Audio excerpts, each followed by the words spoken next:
यति, जिसे हम अक्सर एबॉमिनेबल स्नोमैन या भयानक हिम मानव भी कहते हैं। आज के इस चर्चा में हम 1937 से लेकर 2019 तक पूरे 82 साल पुराने एक ऐसे रहस्य की क्रोनोलॉजिकल जर्नी पर चलेंगे जिसने दशकों तक दुनिया भर के लोगों को उलझा कर रख दिया था। बिना किसी देरी के चलिए सीधे इस रहस्यमयी कहानी में गोता लगाते हैं।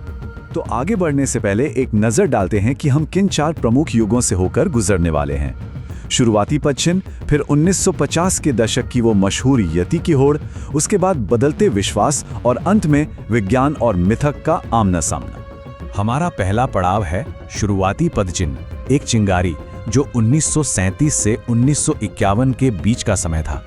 यही वो दौर था जब पश्चिमी दुनिया को पहली बार हिमालय की इस प्राचीन लोक कथा की भनक लगी थी।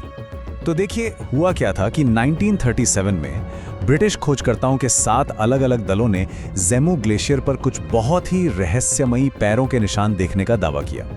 लेकिन कहानी में असली ट्विस्ट 1951 में आया, जब नेपाल ने पहली बार विदेशियों के लिए अपने बॉर्डर खोले तो एरिक शिप्टन नाम के एक पर्वतारोही ने मेंतुंग ग्लेशियर पर कुछ ऐसा देख लिया जिसने रातों रात पूरी दुनिया में तहलका मचा दिया। जरा सोचिए, शिप्टन ने जिन पैरों के निशानों की तस्वीरें लीं वो कोई छोटे मोटे निशान नहीं थे, ये पूरे 13 इंच लंबे और 8 इंच चौड़े थे। अब जाहिर है उनके पास उस वक्त कोई इंच टेप तो था नहीं, तो उन्होंने अंदाजे के लिए अपनी बर्फ तोड़ने वाली कुल्हाड़ी वहीं पास में रख दी और फोटो खींच ली। बस फिर क्या था, इस एक तस्वीर ने यति के प्रति दुनिया भर में एक ऐसा क्रेज पैदा कर दिया जो कभी खत्म ही नहीं हुआ। और इसी क्रेज ने जन्म दिया हमारे दूसरे युग को, यति की होड़, जो 1953 से 1959 तक चली। 50 का दशक आते आते तो मानो दुनिया के करोड़ों पतियों, अखबारों और पॉप कल्चर पर यति का बुखार बुरी तरह से चढ़ चुका था। अब ये दीवानगी किस हद तक थी ये देखिए। 1953 में डेली मेल ने एक मठ में खोज करने के लिए आज के हिसाब से करीब $1.35 मिलियन का एक भारी भरकम अभियान भेज दिया। 1957 में टॉम स्लिक नाम के एक अमेरिकी ऑयल बिजनेसमैन ने तो बाकायदा प्रशिक्षित ब्लड हाउंड कुत्तों की फौज लगा दी यति को ढूंढने के लिए। और 1958 तक आते आते यति इतना पॉपुलर हो गया कि वो मशहूर टिंटिन कॉमिक्स का स्टार तक बन गया। अब इस स्लाइड में जो दिलचस्प बात है ना, वो किसी हॉलीवुड फिल्म से कम नहीं है। जरा सुनिए, एक खोजकर्ता ने पैंगबोचे मठ से यति की एक तथाकथित उंगली हासिल कर ली। इसके बाद ये उंगली मशहूर हॉलीवुड एक्टर जेम्स स्टीवर्ट को दी गई और उनकी पत्नी ग्लोरिया ने इसे अपने लॉन्ड्री बैग में छिपाकर चोरी छिपे लंदन तक स्मगल किया। मतलब हद ही हो गई। लेकिन जब ये लंदन पहुंची तो विशेषज्ञों ने इसे देखते ही कह दिया कि भाई ये उंगली यति की नहीं, किसी इंसान की है। हालांकि ये यति फीवर इतना ज्यादा बढ़ गया था कि अंततः सरकारों को बीच बचाव करना ही पड़ा। 1959 में नेपाल और अमेरिका ने मिलकर यति को लेकर बाकायदा कुछ बहुत ही सख्त और अजीब नियम बना दिए। यति खोजने के लिए आपको 5,000 रुपए का परमिट लेना होगा।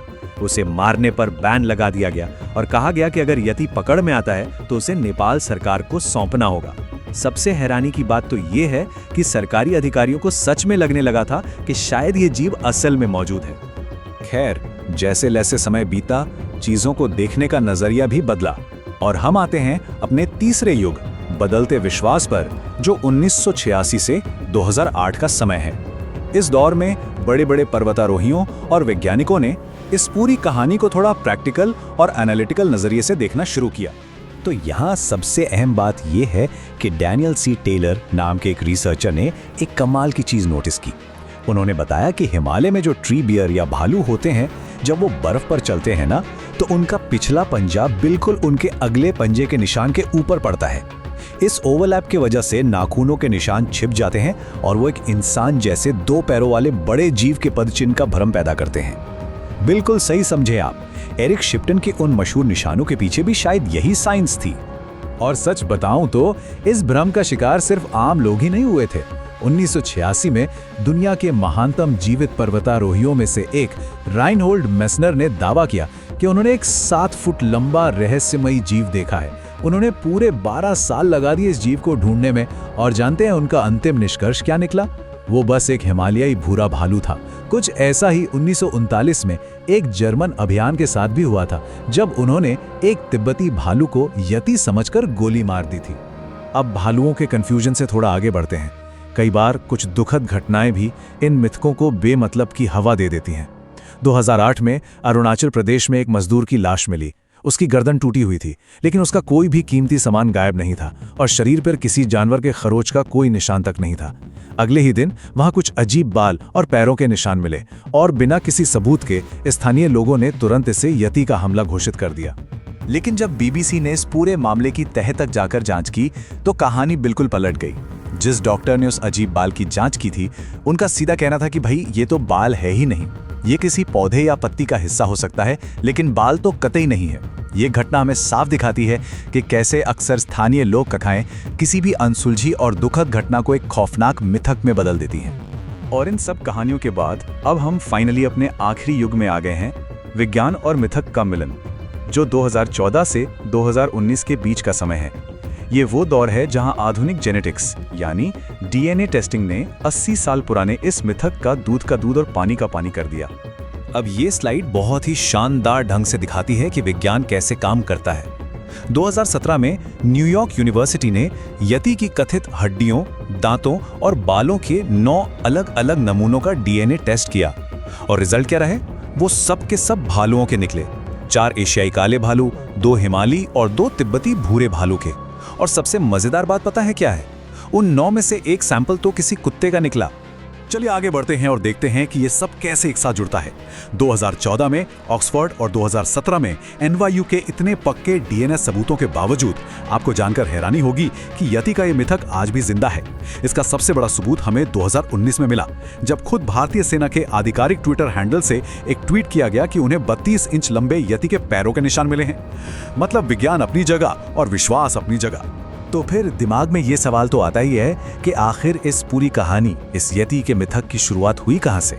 इसका जवाब शायद विज्ञान के पास ही है। जरा जाइगेंटोपिथेकस के बारे में सोचिए। ये एक 10 फुट लंबा और करीब 300 किलो का विशाल प्राचीन वानर था, जो आज से लगभग 2 लाख साल पहले धरती पर मौजूद था। हिमालय के पास इसके जीवाश्म भी मिले हैं। तो ये बहुत मुमकिन है कि प्राचीन इंसानों का कभी इस असली विशालकाय वानर से सामना हुआ हो और वही डरावनी यादें पीढ़ियों से शेरपाओं की कहानियों में यति के रूप में आज तक सफर कर रही हैं। तो आज की हमारी ये पूरी चर्चा हमें एक बहुत ही गहरे सवाल के साथ छोड़ जाती है।